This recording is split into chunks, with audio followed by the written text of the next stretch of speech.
Siya si Solo Bugwak, taga Carmen, Cebu, ulitaw 40 anyos o nga sakit nga polio nga inborn ng daan sa iyang pagkahimugso ug hantod karon nakikumbati sa pangindaron nga 40 anyos atong ila-ilahon.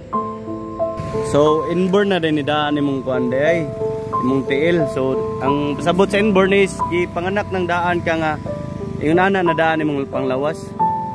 Nya naka-eskwela ka? Unsa man graduha? Dito ako sa Labangon nag-eskwela ko kuan. Printing press. Printing press. Nagkuan man nag-trainer dito ba? Yan, naman nag-open ako sa eskwela ko balik. Gayon. Eskwela ko balik dito. Graduate ko sa kanto ko mga elementary. Graduate ko balik dito. Nagkuan ko eskwela ko galos. Trabaho ko dito sa kuan sa muhang eskwelahan. Nagpadayon nga pong eskwela ato nagtikop sa Sampara. Sila na mong edad, boss? 40 lang. 40? Nagyud ka makuan, wala nagyud ka maminyo. Sa may mong panginabuhian sa edad nimong 40 karon, sa may mong pangita sa kinabuhi. Lumboy tabako. Lumboy ug tabako. Asa man? Ano ni? Asa man? Aw, na mao din ni day. Aw. Aw, oh bay, mao na iyang kuan day. Panginabuhi si kuan Solo, tong amigo nga si Bay Solo. Yang panginabuhi kay kining lumboy ug tobacco no. Mao na siya no, lumboy ug tobacco. O kiring kandila. Aw sa ato pa makit-an ka diri sa Carmen kay sa simbahan pod. Moadto pod ka sa simbahan. Nya di man ni sa Gadris Plaza. Mao ni sa lumboy. Tor ni mong kuan panginabuhi. Mao ni kay dala yung puhunan. Nya pila may imong ginansaon sa be atong kuanon be. Kada adlaw pila man imuhang kitaon. Maglisod sa 200 lagi. Aw, kanang 200 lisod pa ng kwaon.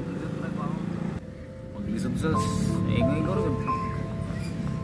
Mga kanang 50 sakto-sakto yun.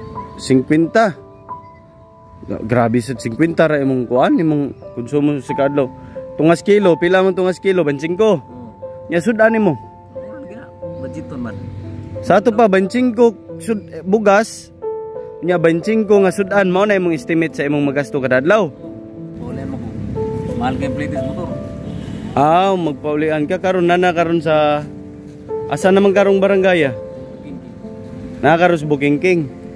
So guys, nagpuyo na siya karon sa dulduol na lang kanang barangay kay layo man ang barangay nga iyang ulian kada adlaw kay kaas man ang pliti sa kuan, kaas ang pliti sa motor kung kada adlaw siya masig uli didto. Kaya ang iyang kitaon ra maglisod pa gani siya og kuha og 200 nga ginansya kada adlaw. So para makasave siya sa kuan gastuonon, makasave siya sa pamliti.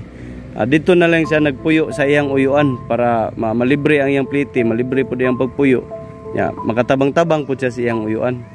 Naa di ay siya ay mensahe pakihangyo dia ninyo mga viewers. So ato siyang paminawon kadiyot lang. Hangyo lagi ko ninyo nga pangalan ta ko ninyo para makaangat ko sa buwang di pangandoy nga kuan magamay una. Gamay lang gud para kalasingkas. At least nga inyo kung matabangan mura. Pagyang may hapon na dito. Inspired jud aning tawhana kay bisag naa say kakulian sa panglawas kanang nikumbati gud siya sa kinabuhi ba. Wala gud siya mag-agi, wa siya magbisyo, wa siya mag kanang kuana na mga binarkada or mga inom-inom or mga sugal kay sa sitwasyon niya nga lisod baya gyud kayo. So ni believe ko kay limpyo ang iyang panginabuhian, maayo iyang panginabuhian. Nya wala niya pasagdi ang panglawas bisag naay kakulian siya ang panglawas, naningkamot siya. Nya na-inspired ko kaingon ko nga kamayo na lang po day, kabuinas na lang day sad nato no kita mga viewers. Buinas na gyud kita nga wala ta sama sa sitwasyon ni amigo natong si Solo. Sige bay, nya sa sunod bay kung unsa man gani. Kung naa gani may kayuhan, dili na ko kalimtan pangitaon ta ka. Nya pangitaon jud ta ka para sa imong kuan, at least na lang makatabang-tabang tagamay sa imo ha. So mga viewers atong mga followers atong mga supporters, kabalo ko nga daghan kay kog mga followers diha nga mga maayo pug kayo. Bisag ginagmay lang, bisag gamay lang kayo, dako na kay ni para ni Bay Solo sa iyang inadlaw-adlaw nga pangonsumo,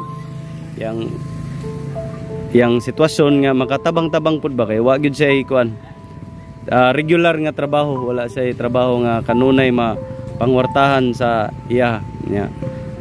Padayon bay ha. Ya, iyampo pud kanamo sa kuan kaming mga kuan. Maayong hapon, daghang salamat ug maayong hapon. Okay. Okay, iyampo pud kanamo nga safety ang imong pagbiyahe diha sa kalsada. Ya, di sa kamad nya ang amo pod nga malayo ka sa mga kuan kaning mga dili maayo nga kuan ba pang duhat sa mga tao ba, binuangan ka or maunsa ka diha. Oh. Sige bay, sa sunod na pod makita ri gyapon ta hinaot nga naay makatabang sa imo ha. Sige bay, salamat. Ako si Bay Gio bay. Bay Solo Bugwak, taga Carmen, Cebu. Ay idol kayo, idol.